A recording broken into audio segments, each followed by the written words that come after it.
How's everybody doing? I'm so happy to see you guys. So, today is tag day. I have been tagged to answer some questions that ladies come up with in the dolly community. I was tagged by Rebecca over at Rebecca's Cloud Kids. If you guys have not checked her out, you need to go over to her channel and give her some love. She's actually having a really big giveaway coming up, and if you subscribe to her channel, and that makes you entered into her contest. She has 7 babies she's giving away. Yes, 7. A lot of babies. So you don't want to miss that. So go over there and check that out. And the other person that tagged me was Rainbow over at Rainbow's Dolly Nursery. And I love her channel. She is a lot of fun.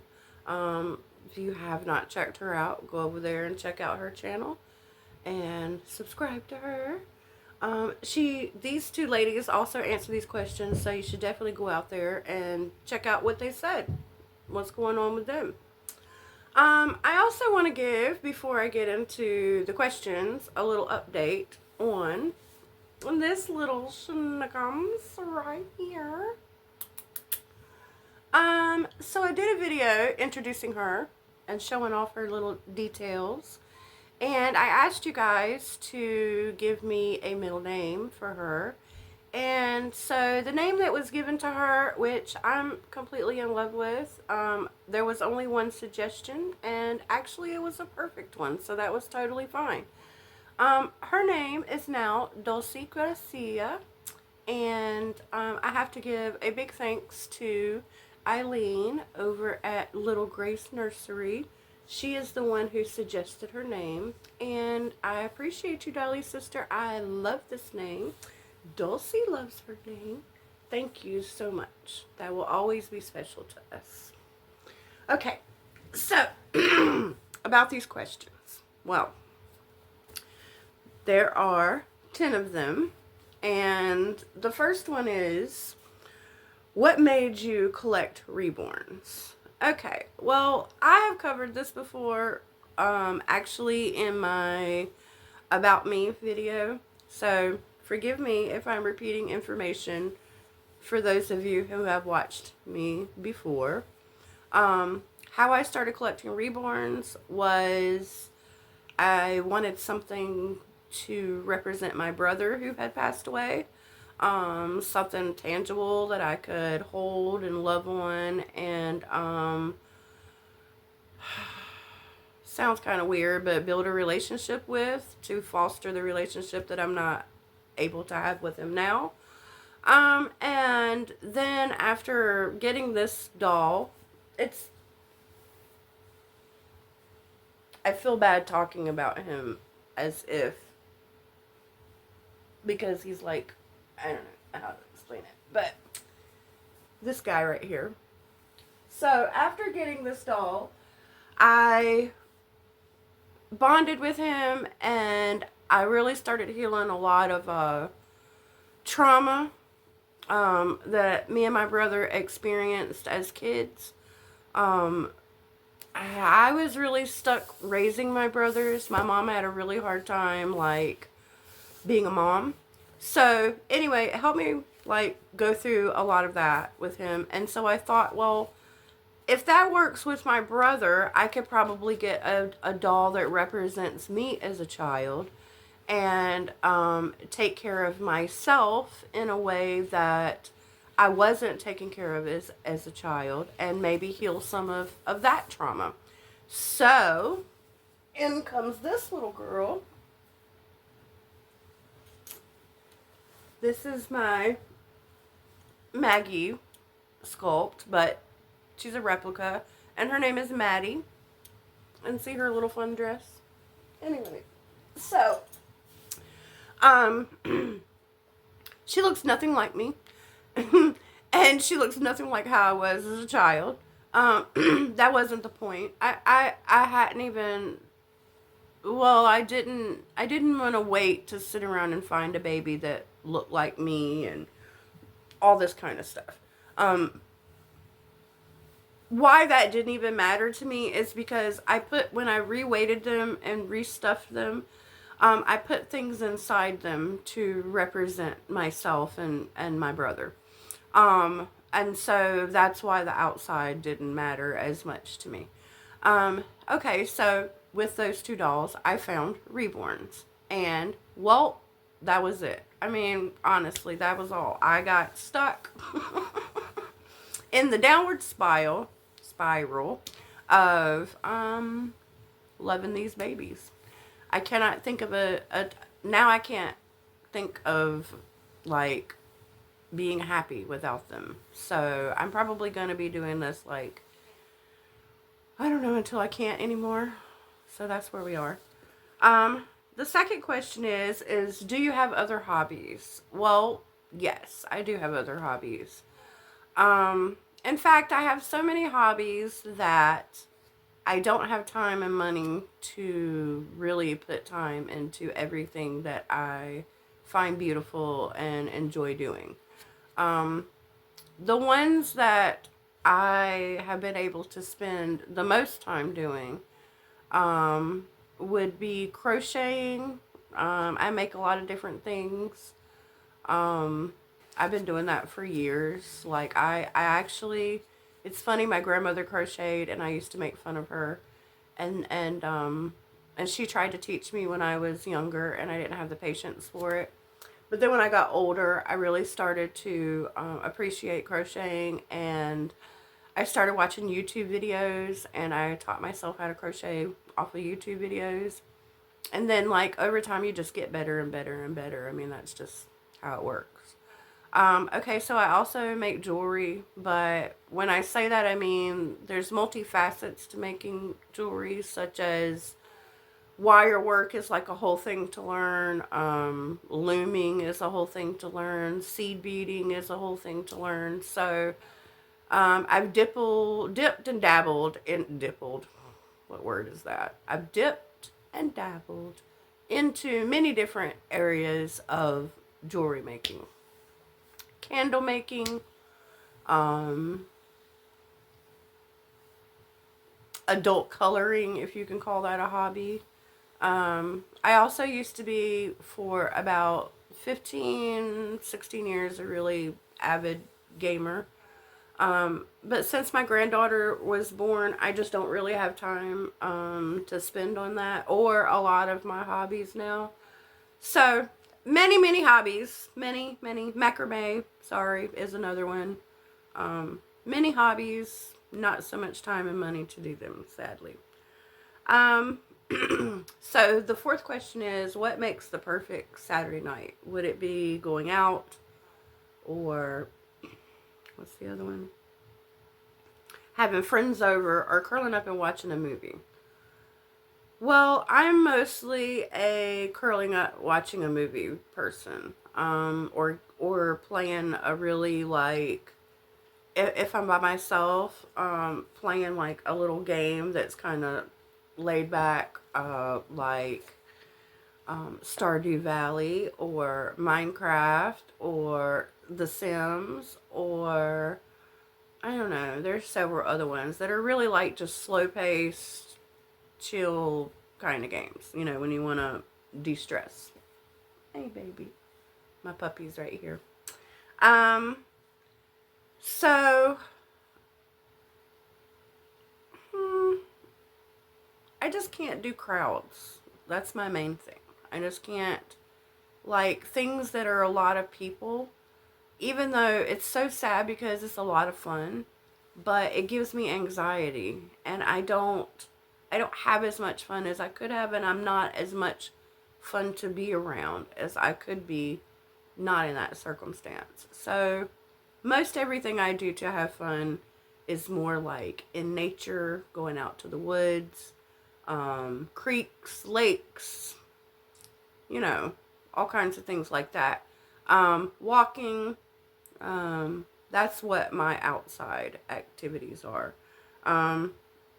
But most of the time, for a choice, I'm kind of a hermit, and I kind of stay inside a lot. Not saying that's very healthy, but that's where we are. Alright, so The next question is, what is your favorite movie? I don't really have a favorite movie. It would be hard to pick one movie that's like, oh, that's what I want to be stuck with. That's my favorite. I will tell you a weird thing about me, as if you don't know enough weird stuff about me. But a weird thing about me is I got obsessed with two movies in my lifetime that I don't completely understand the obsession or why. I don't understand why. One of these movies, I watched it so much that I could play all the parts. Like, I know the script, literally, of the movie by heart. So, Fried Green Tomatoes was one of these movies that for some reason I watched on repeat every day when I would come home from school in middle school when I lived with my grandmother. Now I will say it was partially because she didn't have a lot of things to entertain a middle schooler. She was an older lady and she wasn't used to having a lot of, she only had, a son in her lifetime. So she never was used to a lot of kids. So she certainly had a lot of time by herself and wasn't ready to, entertain a middle schooler. So it was kind of boring. And I don't know why I chose to watch that. I don't remember if there were other movies, to be honest. I just remember being obsessed with that movie. After that movie, for some reason, I picked up on Still Magnolias. And I was obsessed. That's the one that I know the script. Yeah. Obsessed with that movie. Why? I don't know. I really don't know. There are better movies, like, honestly. But for some reason, I was just on repeat, watch those over and over and over. It was super weird. Okay. The next question is, how many reborns is the perfect amount? Well, that depends on who you ask, right? I don't think there is a number, right? I think that's different from person to person. For me, my rule about the babies is if I have a baby that I do not connect with or I don't interact with, even though I think it's cute and pretty and I love it, but I don't spend time with it, then I'm not going to keep it. And I'm really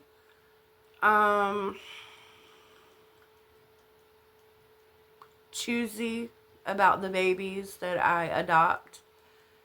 I have to have some type of connection with them right off, besides, visually thinking that they are pleasing. There has to be some type of connection. I don't really know how to explain that. And so far, I don't have a lot of babies, so that's one thing. We can count on these two hands how many babies I have. So, but I do have two babies that I acquired early into this whole thing. And I thought they were pretty, but then when I got them, there were things about them that I didn't like and I didn't know to look out for when you're buying babies. So, although they are beautiful, I don't interact with them and I don't play with them. One of them is not even on display. Okay, she's wrapped up, protected, and stored away. The other one is on display, and I do go and check her hair and every now and then, but honestly, I don't interact with her. I'm never going to, and I know that. I'm going to end up giving these $2 away to someone. So I'm not going to give them away on this channel because they're not even, well, maybe one, but the other one, it's not worth it. But to a child, that one I would give away. So I don't know. But that's my rule about reborns. But as far as how many numbers, there's no rule. Like, I'm going to collect babies until, I don't know, I can't for whatever reason. And that would have to be a really strong reason. Like, I would totally try to make it work before. I mean, I would try to make it work. Okay. Okay. So the next question is, do you have a wish list? Well, I'm guessing they mean, do I have a wish list as far as babies? No. Like I said a minute ago, I don't, it's not about sculpts to me, you know? Like, I like to know the names of them, and I like to know who the artists are, but I don't, like, see sculpts and say, oh, I want that particular sculpt. Because that sculpt can look way different depending on the artist that paints it. I have seen sculpts that I like that people have painted, and they didn't look that great. And I've seen sculpts that I never thought about in my life, and then when an artist has painted them and brought them to life and made them look so amazing, I was like, wow. And it made me pay attention and look for other sculpts of that type. And then you would find other artists and they didn't look as nice. So it's not about the sculpt to me. It's about, it's a lot about the artist, and it's a lot about, like, the bonding that I instantly feel when I see them. And a lot of times when I am looking at a baby, I will go back many, many, many, many, many times and look at the pictures of it over and over before I purchase the baby, if I ever do. There have been babies I've looked at for a long time, and then after a couple of weeks or a couple of months, I was like, meh. And I'm glad I never bought that baby. Like, I looked at it enough to be over the beauty of it, and then I'm fine, you know? So, I do not have a wish list. Also, I think that it's more fun for everything to come organically than for you to have this whole list of what you want. I think that's how a lot of people get stuck with all these babies that, like I said, you don't play with, and they're just sitting around. And then when you do find that baby that you feel bonded to, you have to sell all these other babies to get to that baby. And I don't want to go through that. Like, I don't want to go through, I bond with my baby, so I want to make sure that I'm not going to buy things that I just want to turn around and get rid of and flip. I don't want to do that. So the next question is, are you an artist, collector, or both? I am currently just a collector.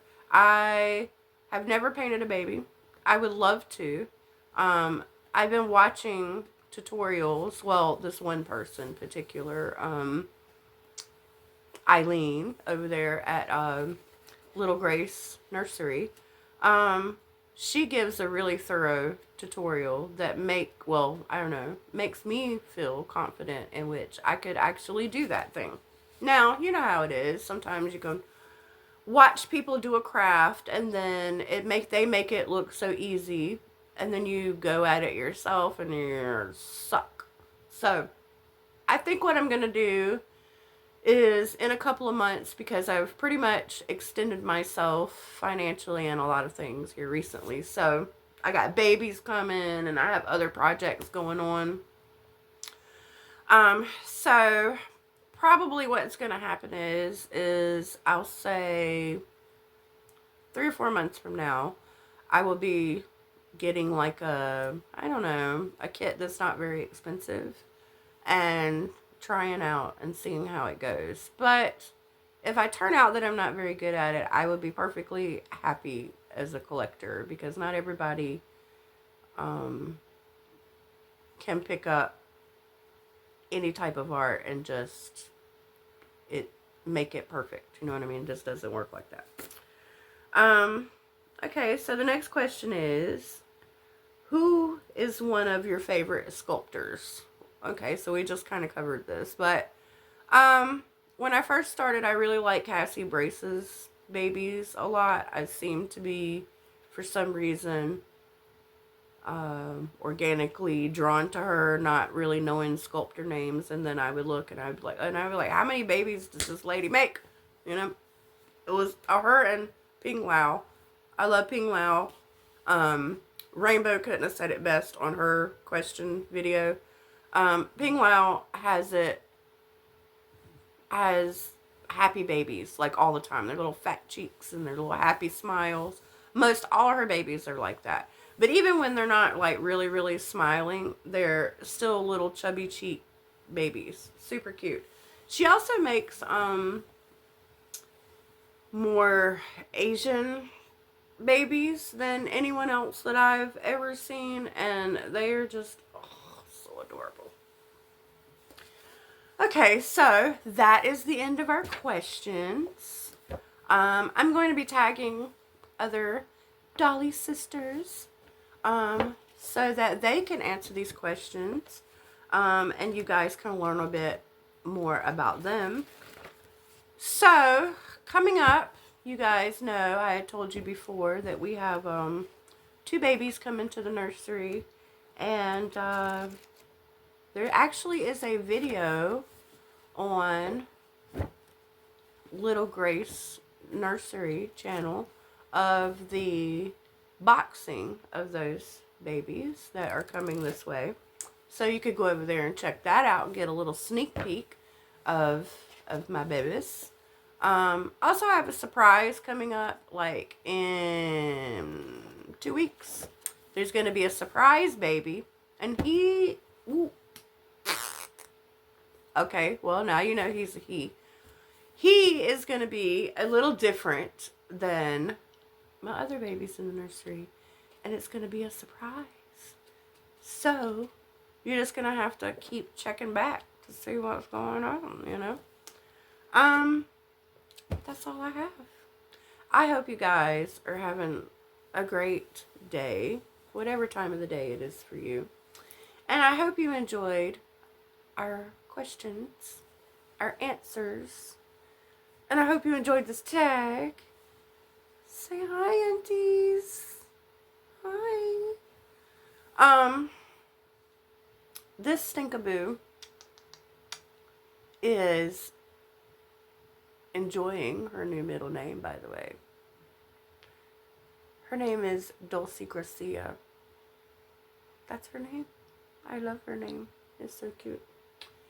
Her auntie Eileen gave her name. Isn't that so nice? Isn't that so nice? Okay. I love you guys. Have a great, great, great day.